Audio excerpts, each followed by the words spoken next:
all the core values itself truly embodies.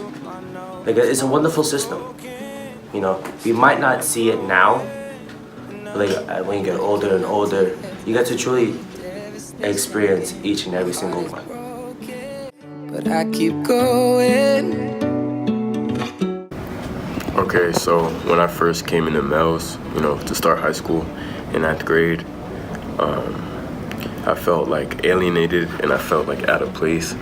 But then, like, my peers and all my friends, like who are now my friends, they came up to me and they tried to help me out and they showed me and warded me up to the school, and I feel really thankful for that because, I can kind of tell that this school doesn't want us like left out or want anybody left out in general.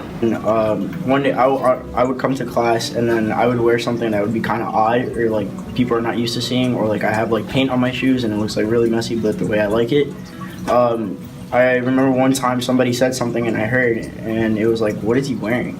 And then Niaja came out of nowhere and then she was like, leave him alone. Like he could wear what he wants to wear, and if he's happy, he's happy. And like that kind of made me feel better, even though like I'm thankful for the various teachers I had in the past several years at MELS because each individual teacher has helped me in a specific way and supported me when I most needed it and inspired me. And that's not like even like the first time. Like the second time it was like when I was in drama class, and she would always say like, you're different and that's good, and it's good to be different. And like she creates a safe place where people could just like be who they are and like you don't have to really care what other people say. But I won't let it turn into hey, no I won't. Yuvraj is like a really good steward because I feel like he was having this strong talk with this other boy and he was like really motivating him and to better himself for like his future, and it really hit me and like it was really motivating too. So I think it was this one time the student, she's in my crew and she came up to me and she asked me if I was alright and she wanted to talk about it. We didn't talk in the bathroom, but I definitely said thank you so much for asking me and concerned. So everything that I do outside of school is like put me in overdrive, but I am thankful for my family and the few little friends that I have because they do give me emotional support. It does take a while for me to like accept the emotional support, but they are there for me when I need them. So last year it was my first year in vocal, and like coming into vocal I have like really bad stage anxiety.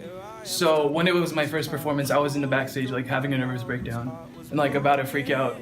But then like my vocal class, like they all came to me and said like, oh, it's gonna be okay, you're gonna do fine. Teachers here at MELS, a lot of supportive, well, they give a lot of support in more ways than one. So with academics or outside of school, they help a lot. But Miss Robbins, she's just like beyond a teacher. Like I don't even know how to like, somehow she just has this like magical way of like getting everything done. Just helped me a lot personally with college and a lot of personal issues. So. I know it. Yeah, I know it. You can't take my youth away. Soul of mine will never break. Ms. Dino, my coach, really embodied my success and failure, including the ones from the cross-country team, by understanding what we did wrong and helping us fix it and get better at what we do, leading to great results in the end. Anders has a trait in which he never gives up, and even when people tell him that he's not capable of doing something, he'll do it anyways. Like there can be like 100 people that tell him you can't do it, and he'll keep on going no matter what. I feel like that's something that I wouldn't be able to do. So like I find that really inspirational. Every time I feel something, I always would try, and I would try to keep going to make it successful. And even if it's not successful, I keep going until it's close enough. We'll never break as long as I wake up today. You can't take my youth away. Where she always pushes herself outside of school or during lunch, during her free time, while everyone else is at lunch fooling around. She's always trying to get the help she needs in order to understand and to better her grades. And I appreciate, I don't know, she's always pushing me sometimes too, and I appreciate her.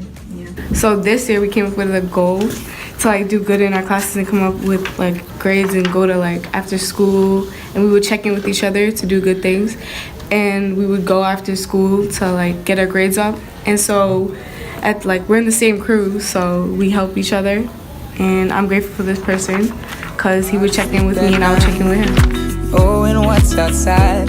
Feeling hopeless.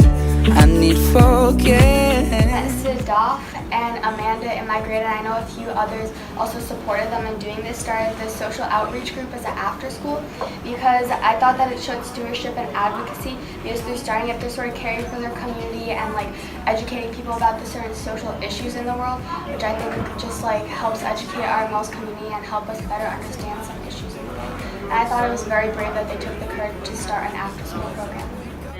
There was a contest for the New York Times last year and I wrote an editorial for them. And for the editorial, you were supposed to write something that you're passionate about or an issue that you want to talk about. And I wanted to talk about immigration and ICE and how like ICE is like separating families right now. And that issue hit really close to home because most of my family members are immigrants. And I just wanted to talk about it in my editorial to like spread the word about it. I think this is important for everybody in high school because most people can connect to something happening in their life like racism, sexism, or maybe just something that they thought was unfair, and that could be a space for them to talk about it. Some people just don't care in general because it's not like really they can't connect to it. But once they learn, they might eventually like see how their lives, interlace with what they're learning. The story that I wrote about was the March 14th walkout last year, but we all came together and we all stood for something, even though we didn't know these people personally. And I feel proud to say that our school had a successful walkout. It inspired other young teens who were older or younger to start an event that they care about. And it just inspires teens to like make a change in their community because it shows that not only adults can make a change, but teens can. You can't take my youth away.